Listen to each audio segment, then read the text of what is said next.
কোনো অ্যাক্সিডেন্ট এটা হত্যা এবং উনিদের ফাঁসি চাই। আমি তো অলওয়েজ একটা মডার্ন স্টুডেন্ট ছিলাম, সবাই মানে টপার যারা ছিল তাদের সাথে মিশতে পারতাম না। তো ও আমাকে কল করে ডাকতো নিচে যে চল চল চল যাই, মানে ওই আমাকে অলওয়েজ সবার সাথে মিশাইতো। ওর অনেক মানুষের সাথে পরিচয় হয়েছে। ও ছিল মানে খুবই মানে ফ্রেন্ডলি। আমাদের কোনো জিনিসে আমরা যদি বলতাম যে চল ভাই এক জায়গায় ঘুরতে যাই, ও কখনো কাউকে না বলতো। এই আমরা যে 4-5 জন ছিলাম তারাই আবার ওকে স্পটে যেয়ে দেখছি। স্পটে যে বলতে ও যখন কুর্মিটোলা হসপিটালে ছিল, মৃতদেহ পড়া অবস্থায় ছিল, তখনই আমরা দেখছি। আমরা নিজেদের কান্না থামাইতে পারি। এই অকাল মৃত্যুর জন্য আমি বিচার চাই। মানে এখানে এটা কোনো ধরনের অ্যাক্সিডেন্ট না, এটা হত্যা চাই। সর্বোচ্চ শাস্তি হোক, ওদের জন্য ফাঁসি হোক, না হলে ওদের জন্য যাবজ্জীবন কারাদণ্ড। এই যে মহাসিদ্দিন মাসুদ যে হত্যা হয়েছে, আমি তার ফুফা।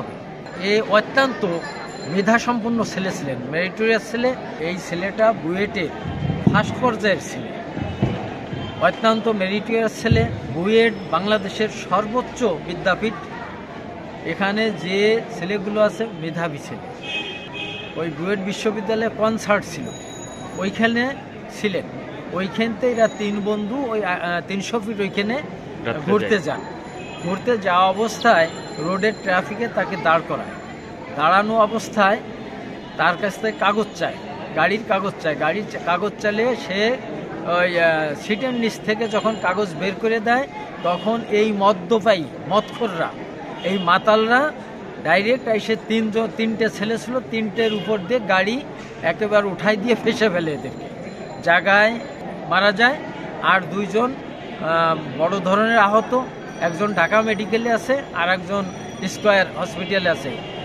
এদের একজনের একটা অঙ্গহানি হয়েছে, আর একজনও ভয়াবহ অবস্থায় আছে। এই মদ্যপায়ী যারা, এই মাতালরা খুশি মতো গাড়ি চালাবে, এটা হতে পারে না। আমি এদের দৃষ্টান্তমূলক সর্বোচ্চ শাস্তি দাবি করছি। এদেরকে তদন্ত করে এদেরকে শাস্তির আওতায় আনুক, এদের যেন ফাঁসি হয়, আর কোনো মায়ের কোল যেন না খালি হয়। আমার ছেলের তো এখানে কোনো ফল্ট ছিল না, কারণ সে তো কাগজ বের করতে গেছে। কিন্তু তারা যে ডাকছে, ডাইকে নিয়ে তারা সাইডে দাঁড়াইতে পারতো। সে সেকেন্ড লেনে কিভাবে সে মোটরসাইকেল দাঁড়ায় কাগজ চেক করে। আমার ধারণা, আমার মত যে তারা টাকা পয়সার জন্যই তাদের দাঁড়া করছে। আর ওখানে কিন্তু 1-2 মোটরসাইকেল না, 100 মোটরসাইকেল বৃহস্পতিবারে যায় এবং 100 গাড়ি যায়। অতএব ওখানে ছাত্ররা যায়। আর যেহেতু বুয়েটের আমার ছেলে তো বুয়েটের ছেলে, বুয়েটের ছেলেরা তো মদ্যপ না, গাঞ্জা খায়। ওখানে হয়তো হাঁসের মাংস খাওয়া, নাস্তা করার জন্য ওখানে গেছিল। আমি এর সুবিচার দাবি করি এবং জানতে পারে যে এই সংস্কার হয়েছে, সংস্কার দেখতে চাই, ফাঁসি চাই এবং উনিদের ফাঁসি চাই।